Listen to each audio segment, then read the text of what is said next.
Olá, eu me chamo Giovanni e eu vou falar um pouco sobre a parte introdutória do nosso tema, que é a segurança do trabalho. E o primeiro tópico que eu quero abordar é sobre as condições de trabalho conforme os direitos trabalhistas, em que esses surgiram devido a reivindicações dos trabalhadores, principalmente no início do século XX, final do século XIX, em relação às condições insalubres que muitos viviam naquela época nos seus ambientes de trabalho.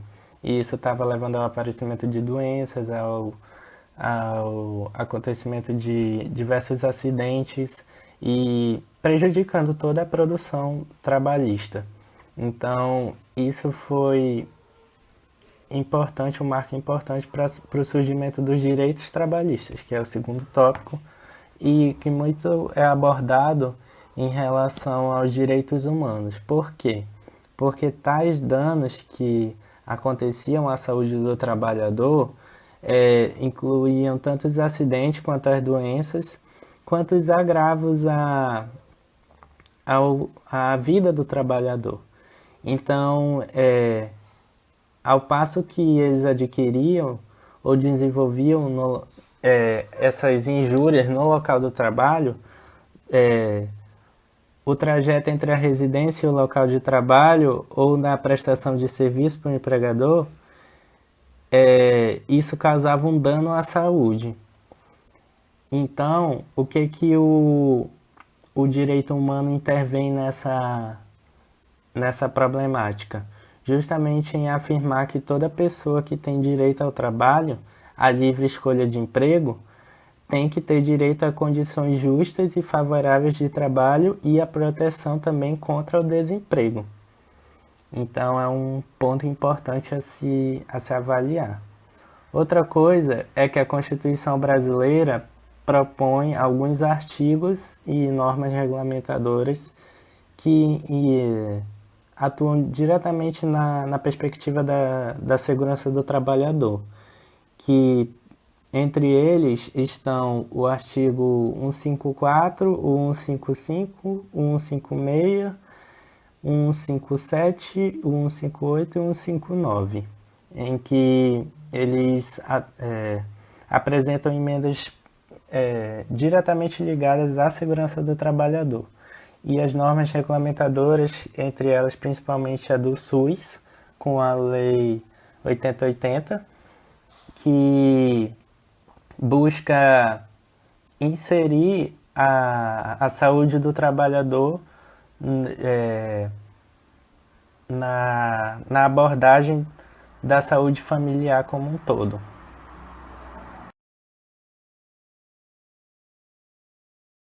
Oi, eu sou o José e eu vou falar um pouco sobre a exposição ocupacional a temperaturas extremas, né? No caso, o frio. Os danos pelo frio eles são basicamente classificados em locais ou sistêmicos e em congelantes ou não congelantes, né? Nesse sentido, a gente tem vários fatores de risco, né, que vão influenciar a gravidade dos danos do frio, né? Que no caso são a temperatura do ambiente, a temperatura da água, a duração da exposição, a proteção contra o frio que o trabalhador estava usando, o tipo de trabalho, o gasto energético envolvido no trabalho e também relacionado à própria condição de saúde desse trabalhador, né? Se ele era idoso ou se ele é intoxicado pelo uso de drogas ou álcool, né? Por exemplo, os medicamentos como os barbitúricos, antipsicóticos, ou se ele, por exemplo, apresenta alguma comorbidade, né? Como insuficiência renal, diabetes ou alguma doença vascular periférica, né? Que vão influir negativamente na homeostasia da temperatura corpórea, né? Basicamente a gente vai ter a exposição externa e interna ao frio, né? A externa vai configurar pela exposição do trabalhador ao próprio clima frio e a interna a condição específica do trabalho dele. Por exemplo, se dentro de um clima quente, ele trabalha dentro de um freezer, né? Como, por exemplo, os repositores de carne em freezer e tudo mais.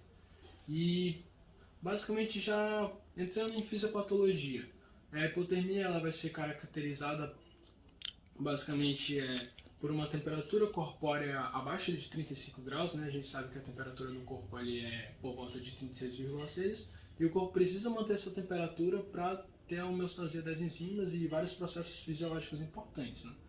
E a hipotermia vai ocorrer em uma temperatura ambiente de 18,3 graus Celsius no ar e na água de 22,2 graus Celsius, porque a água ela tem propriedades térmicas diferentes do ar, né? A gente tem duas respostas fisiológicas normais do corpo, né? Uma vai ser a constrição dos vasos sanguíneos superficiais da pele e do tecido subcutâneo, que é uma alternativa para conseguir conservar melhor o calor, e a outra é o aumento da produção de calor metabólico por meio de movimentos voluntários de arrepios, né? Ali a tremedeira do queixo e do joelho, né? Para ajudar a converter energia cinética em térmica e tentar manter a temperatura corporal, né? Basicamente, na hipotermia sistêmica, a gente vai ter funções celulares e fisiológicas reduzidas, um consumo de oxigênio menor, no caso aproximadamente 7% menor por grau Celsius, e uma repolarização miocárdica retardada, e a principal complicação que é a fibrilação ventricular, né, que é o principal dano da hipotermia no corpo. E é Então, isso. eu sou a Emily, eu vou dar continuidade falando sobre os achados clínicos da hipotermia sistêmica. Então, inicialmente, a primeira circunstância que é necessária avaliação quando se encontra o paciente em situação de hipotermia sistêmica é a duração, o tempo de exposição do paciente a esse ambiente, as possíveis lesões ou ulcerações associadas, bem como a condição climática existente, a temperatura ambiente. Também é importante a investigação do uso de álcool, de drogas, se o paciente teve alterações recentes no nível de consciência, já que todos esses fatores vão direcionar a um prognóstico baseado no tempo de exposição do paciente ao ambiente. Então, o curso da hipotermia sistêmica é uma condição de surgimento insidioso, marcada por inicialmente a 35 graus pelo surgimento de calafrios e vasoconstrição periférica. Entre 35 graus e 33 graus, o paciente apresenta uma hipotermia branda e abaixo de 33 graus e a predomina a rigidez muscular e articular. Ainda abaixo de 28 graus, a chance de convulsão é bem maior. Então, durante o exame físico, é notável uma sonolência, uma fala arrastada, irritabilidade, redução da memória e da consciência, bem como os reflexos neurológicos vão estar diminuídos, ou seja, uma hiporreflexia. As reações mentais vão estar lentificadas, o paciente também pode apresentar pulso fraco ou ainda uma arritmia. Na avaliação laboratorial, basicamente é importante investigar por meio de hemograma completo a glicemia do paciente, gasometria, o ECG e outros testes de função hepática, de eletrólitos, de amilase, de níveis de álcool e drogas, caso tenha havido consumo, e bem de coagulação sanguínea também. A prevenção ela vai incluir dois fatores principais, que são os efeitos da temperatura ambiente e a velocidade do vento, que caracterizam o índice de resfriamento pelo vento. Então, todo estabelecimento que trabalhe em função, que opere em função de um ambiente com frio extremo, é necessário essa maior proteção dos funcionários por meio de roupas térmicas e secas, a fim de que eles troquem caso elas fiquem molhadas. Um estabelecimento com temperatura controlada, com proteção térmica, com bebidas quentes, caso haja necessidade. E é importante também o aconselhamento dos funcionários quanto a evitar o consumo de álcool e drogas, tendo em vista que esses fatores eles vão predispor o indivíduo à chance de hipotermia sistêmica. Eu sou Juliana e irei falar sobre o tratamento na hipotermia sistêmica. Como base de referência, eu utilizei o Curran Medicina Ocupacional e Ambiental, Diagnóstico e Tratamento Quinta edição. Bom, então inicialmente para todos os pacientes deve-se remover as roupas molhadas, proteger contra a perda de calor e o resfriamento, mantê-lo numa posição horizontal, monitorar a temperatura corporal e a frequência cardíaca. Partindo daí, deve-se avaliar a capacidade de resposta e respiração e pulso. No caso de pulso e respiração presentes, deve-se ver como é que está essa hipotermia. Se branda, deve-se fazer o reaquecimento passivo, que é o isolamento do frio, e também tem o reaquecimento externo ativo com o uso de cobertores aquecidos e banhos quentes. Na hipotermia moderada, a indicação, o tratamento é semelhante, porém o reaquecimento externativo deve ser feito apenas em áreas tronculares. Na hipotermia grave, a indicação é do reaquecimento interno ativo, principalmente o reaquecimento sanguíneo extracorpóreo. Não havendo indicação ou condições de realizar, existem outros, como por exemplo, o uso de oxigênio úmido aquecido, líquidos intravenosos aquecidos, entre outros. No caso do paciente apresentar pulso ou respiração ausentes, deve-se iniciar a reanimação cardiopulmonar. Então, desfibrilar em FVTV, fibrilação ventricular, taquicardia ventricular, na ausência de pulso até um máximo de 3 choques, garantir a via aérea respiratória, ventilar com oxigênio úmido aquecido, estabelecer um acesso intravenoso e infundir solução salina normal e aquecida. E aí eu vou ver a questão da temperatura. No caso da temperatura abaixo de 30 graus Celsius, eu devo manter essa RCP e interromper medicações intravenosas. Limitar os choques para FVTV ao máximo de 3 e transportar esse paciente para um hospital. No caso de uma temperatura corporal acima de 30 graus Celsius, deve-se manter essa RCP, administrar medicações intravenosas, conforme for indicado, e repetir a desfibrilação para FVTV enquanto a temperatura corporal aumenta. Nesse tipo de paciente, também há indicação do reaquecimento. A hipotermia das extremidades pode ocorrer nas mãos, nos pés, nas bochechas, no nariz e nas orelhas.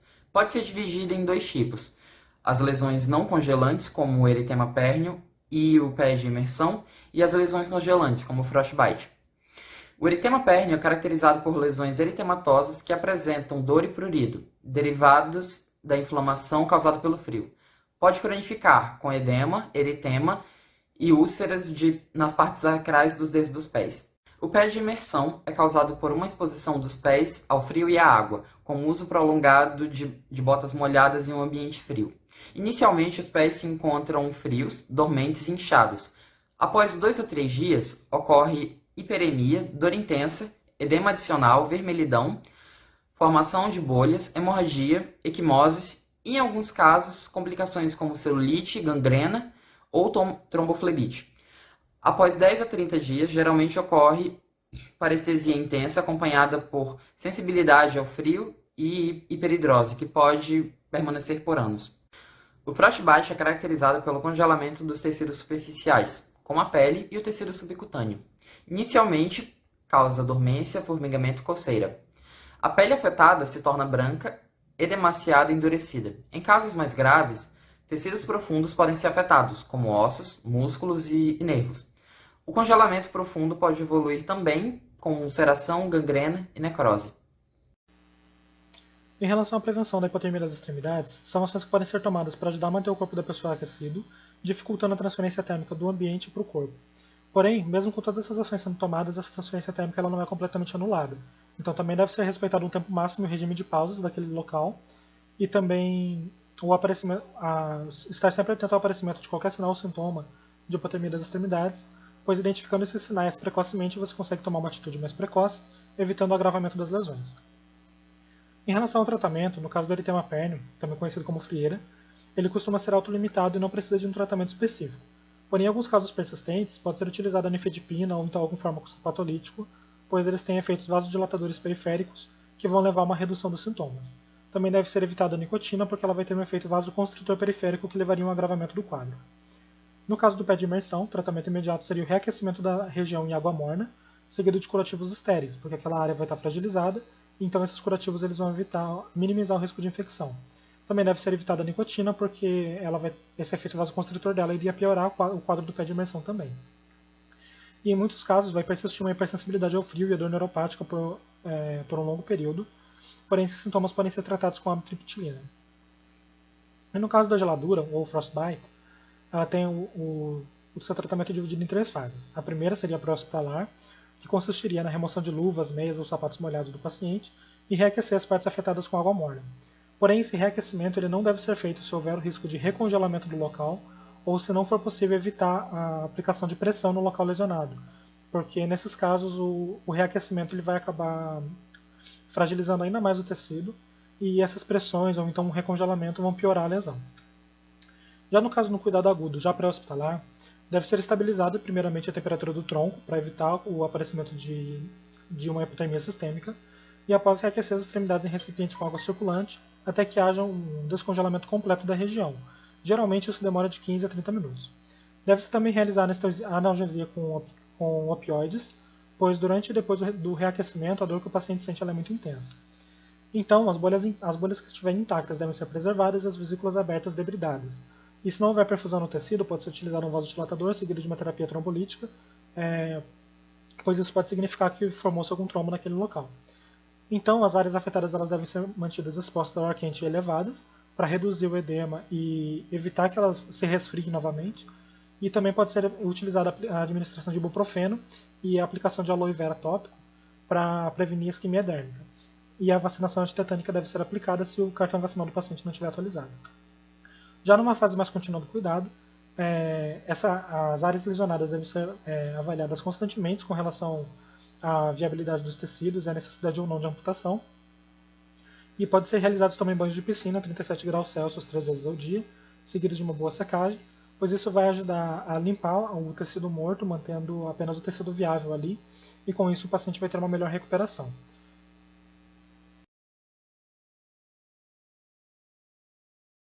Bem, a gente também tem os distúrbios causados pelo calor, que no caso são 5 síndromes: a hipermação ou hipertermia, a exaustão pelo calor, síncope, câimbras e distúrbios cutâneos. Elas vão acontecer principalmente aqueles trabalhadores que expostos a ambientes quentes por um período de tempo maior. No caso, os metalúrgicos, os operadores de fornalhas, caldeiras, os trabalhadores de construção civil, pecuaristas, fazendeiros, pescadores, enfim. Esses distúrbios eles vão acontecer por uma relação entre o ambiente externo e os mecanismos de controle da temperatura interna, ou seja, a homeostasia corporal interna da temperatura, que no caso são os mecanismos associados à produção ou dissipação de calor. Os mais identificados para essa homeostasia interna são aqueles associados ao controle pelo sistema nervoso central, no caso o hipotálamo, através de 2 núcleos que vão identificar a necessidade da alteração da temperatura, da produção de calor, enfim, e que vão levar à ativação das glândulas sudoríparas, no caso da perda de calor, alteração do tônus muscular, no caso de produção de calor, a alteração da sede, da constrição dos vasos, enfim, são vários. E essa relação com o ambiente externo é a maneira como a gente vai ganhar ou perder calor, que pode ser de uma maneira muito caracterizada, e a principal maneira que a gente pode perder calor, que é pela perda na condução da temperatura corporal para o suor, e o suor evapora. Essa é a principal maneira da gente dissipar calor, mas também pela condução, a convecção, a radiação e vários conceitos físicos que podem explicar como a gente pode entender essas alterações da temperatura corporal com o ambiente externo. A exposição, quando controlada, gradativa em ambientes aquecidos, com intensidade e duração variável, é o conceito para a aclimatização, que seria basicamente essa maneira que o corpo tem fisiologicamente de se adequar e permite ao trabalhador dele ter essa complacência, dele ter essa permissibilidade de ambientes mais quentes, ou seja, alterar o limiar resistivo para que ele consiga exercer sua atividade em determinado ambiente de trabalho, mas que em alguns casos pode levar à doença, né? No caso, aos distúrbios clínicos ou à apresentação de alguma síndrome. Bem, a gente também tem os fatores de risco, que eles são importantes para a gente conseguir identificar e fazer uma atenção integral à saúde do trabalhador, no caso, a obesidade, doenças crônicas, a desidratação, a hipotensão, a insuficiência cardíaca, o uso de álcool, entre outros, mas de maneira importante o uso de medicamentos, no caso aqueles que podem alterar ou inibir a sudorese, diminuir, no caso, o fluxo sanguíneo cutâneo e levam à desidratação, por consequência. A saber, são os antipsicóticos, os antidepressivos tricíclicos, a atropina, anticolinérgico, os inibidores da monoaminoxidase, entre outras drogas. E outros medicamentos, outras drogas, na verdade, que podem também estar associados a esses distúrbios, são aqueles que alteram a atividade do tônus muscular, ou seja, eles aumentam a produção de calor. No caso, o LSD, o PCP, a anfetamina, a cocaína, enfim, vários outros. Infecções, câncer, distúrbios da tireoide, a desidratação, a desnutrição, eles também podem ser associados a esses distúrbios, são identificados em alguns casos, né? Pelo fato de reduzir a eficiência do controle da homeostasia da temperatura corporal interna. E a gente também tem que identificar a idade e o sexo, já que a idade ela pode afetar no sentido dessa diminuição da eficiência dos mecanismos de aclimatização, ou seja, extremos de idade, como idosos e bebês. E quanto ao sexo, é pelo fato de que mulheres elas produzem mais calor para a mesma tarefa realizada do que homens, justamente por questões hormonais. E, enfim, são fatores que a gente tem que identificar dentro de um paciente que se apresenta com esses distúrbios associados à exposição ao calor, para que a gente consiga fazer uma análise do quadro clínico de maneira mais ampla e integral. Olá, me chamo Jonathan e quero fazer aqui uma breve abordagem sobre a exaustão causada pelo calor. O que seria isso? A exaustão pelo calor nada mais é do que uma perda excessiva de sais ou eletrólitos, e líquidos, devido justamente à exposição prolongada daquela pessoa ao calor, associada à ingestão insuficiente de sal e água.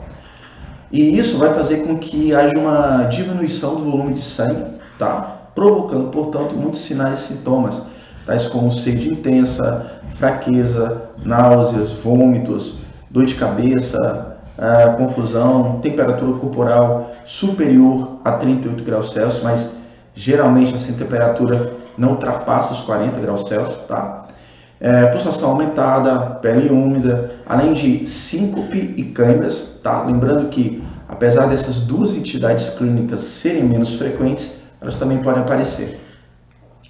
A exaustão pelo calor, ela é ainda mais grave do que as câimbras, E aí, reiterando o que eu acabei de falar, devido justamente a uma maior diminuição de líquidos e de sais, E isso vai fazer com que, de uma certa forma, os sintomas da exaustão pelo calor sejam ainda mais graves do que os das câimbras. Lembrando que a exaustão pelo calor, ela pode evoluir para o fenômeno da insolação, se as pessoas continuarem expostas a calor excessivo e aí, obviamente, não forem tratadas rapidamente, A exaustão causada pelo calor, ela costuma ser diagnosticada a partir ali dos sintomas e de manifestações que ocorrem após a exposição ao calor, E podem ser necessários análises laboratoriais se o médico suspeitar de outro diagnóstico que não seja exaustão pelo calor, ou ainda, às vezes, para medir os níveis de sódio no sangue de pessoas que podem ter bebido água pura em excesso. O tratamento, basicamente, envolve repouso, pelo menos ali 24 horas de repouso, retirar a pessoa do ambiente quente e colocá-la em um ambiente fresco, com sombra, E promover uma reposição de líquidos e sais, ou seja, você vai promover uma hidratação daquela pessoa em torno de 1 a 2 litros durante 2 a 4 horas, E quanto à reposição de sais, deve ser administrado por via oral, caso o paciente seja capaz de engolir. E nos casos mais graves, recomenda-se aí administrar por via intravenosa, soro fisiológico ou então uma solução glicosada. É isso. Olá, eu me chamo Natália e vamos falar um pouquinho hoje sobre as câimbras de calor. As câimbras de calor, elas consistem como contrações musculares com característica de apresentar de forma lenta e muito dolorosa, em grandes músculos do corpo utilizado pelo trabalhador. Geralmente essas contrações elas vão durar cerca de 1 até 3 minutos e geralmente ela ocorre nos ambientes que o trabalhador se encontra em temperaturas aumentadas, em temperaturas quentes. Existem alguns fatores de riscos, como os indivíduos que têm distúrbios no mecanismo de controle da temperatura corporal, também em indivíduos que trabalham em ambientes quentes, são mais propícios, e indivíduos que tomam alguns medicamentos como antipsicóticos e calmantes. Existem uma série de teorias associadas relacionadas à causa dessa câimbra por calor. Uma teoria bem aceita seria uma alteração no controle neuromuscular desse trabalhador, devido a esse excesso de atividade no músculo, ele perde a capacidade de regular sua própria contração. Então, seria a teoria mais aceita. Geralmente, os sintomas que esse trabalhador vai apresentar nesse paciente com cãibra seria a presença de um nódulo nesse músculo afetado, o paciente também pode ter uma transpiração excessiva, relatar fraqueza muscular, espasmos involuntários no músculo afetado E também, não obrigatoriamente, o paciente ele vai apresentar uma alteração na sua temperatura corporal. Ele pode vir com uma temperatura normal. O diagnóstico basicamente é através de uma avaliação médica, né, através da coleta, né, das informações do paciente, com sintomas apresentados, com o histórico do paciente. Então, aquele exame físico completo, com o exame físico, né? Uma característica bem presente na câimbra por calor seria uma alteração na urina. Então, geralmente o paciente ele vai relatar que ele tem uma urina com a presença de um odor forte e com uma coloração mais escura. O tratamento ele consiste basicamente de transferir o paciente para um local mais fresco, né?